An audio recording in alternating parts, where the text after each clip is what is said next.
Good morning. Back home. Today is section 101, verses 76 through 101.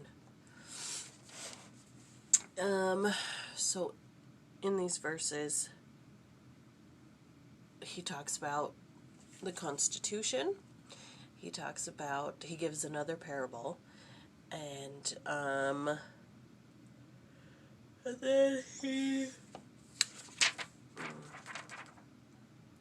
then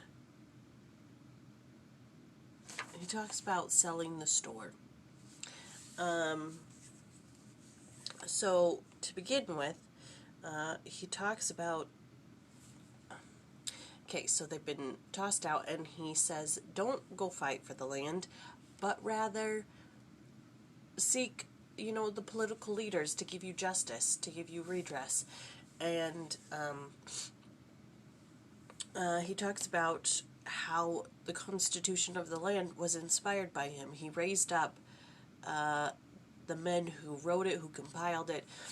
He raised them up so that it could be, what does he say? He says, for the rights and protection of all flesh. So he inspired men to write the Constitution and the Declaration of Independence in a way so that it doesn't just protect white men, and it doesn't just protect white American men, and it doesn't just protect Americans. It protects all flesh throughout every land. And you can kind of see that from the years since, how different governments have taken on certain aspects of the Constitution.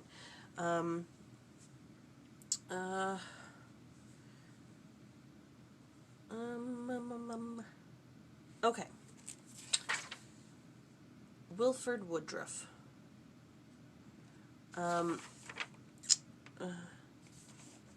Well, this is a quote by Ezra Taft Benson.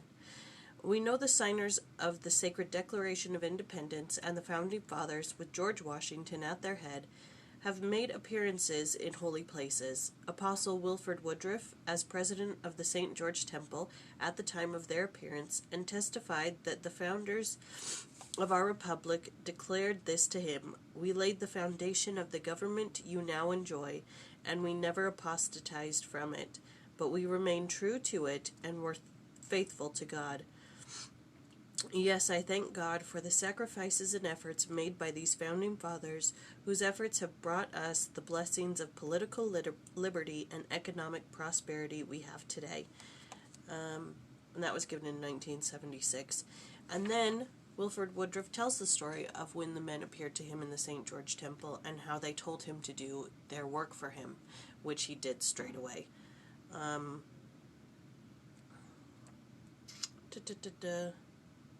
Would those spirits have called upon me as an elder in Israel to perform that work if they had not been noble spirits before God? They would not. This reminds me of that thing that I saw on Facebook before I got off. And it's posted by a member of the church saying that I don't believe in we the people, because when they wrote it, it only applied to the white men. And I'm just like, you as a member of the church, how could you believe that the Constitution was not inspired of God? That God would have been like, yeah, black people don't matter. Like, I don't... Ignorance. It's all ignorance. Anyways, moving on. J. Reuben Clark. To me, that statement of the Lord, I have established the Constitution of this land, puts the Constitution of the United States in the position in which it would be if it were written in the book of Doctrine and Covenants itself. This makes the Constitution the word of the Lord to us, that it was given not by oral utterance, but by the operation of his mind and spirit upon the minds of men, inspiring them to work. The working out of this great document of human government does not alter its authority. And that I've never thought about before, how if he inspired these men to write these words and to, they spent days coming up with it, editing, making sure that the wording was just perfectly right, then it should be considered scripture to us, the word of the Lord to us, and should not be ripped apart. Let's see.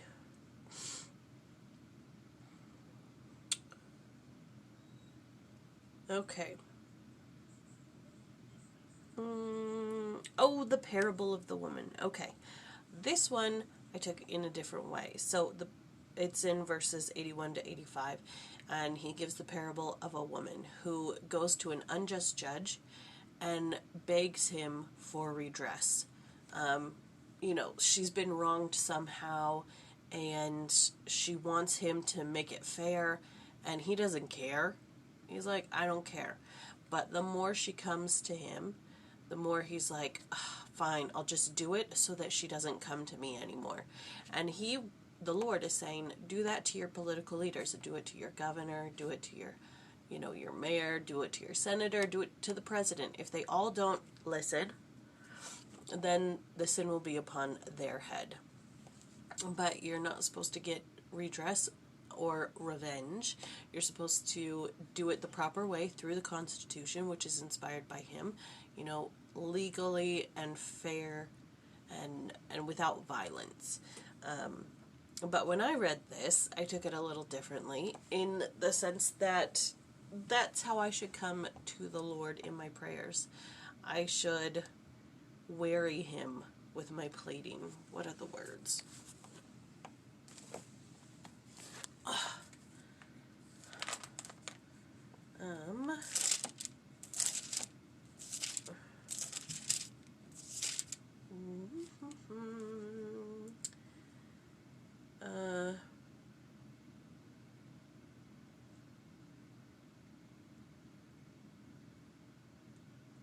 Yeah. So he says, though I fear not God, nor regard man, yet because this widow troubleth me, I will avenge her, lest by her continual coming she weary me.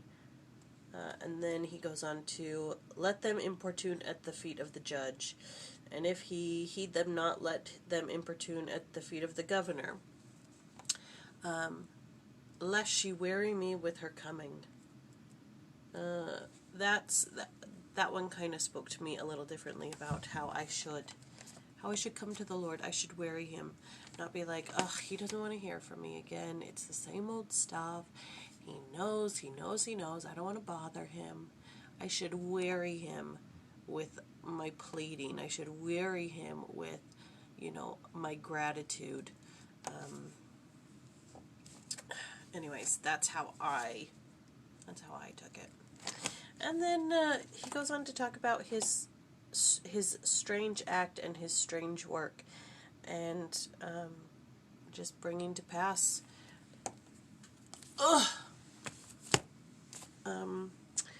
The Lord had said by the mouth of the prophet Isaiah that he would proceed to do a marvelous work and a wonder.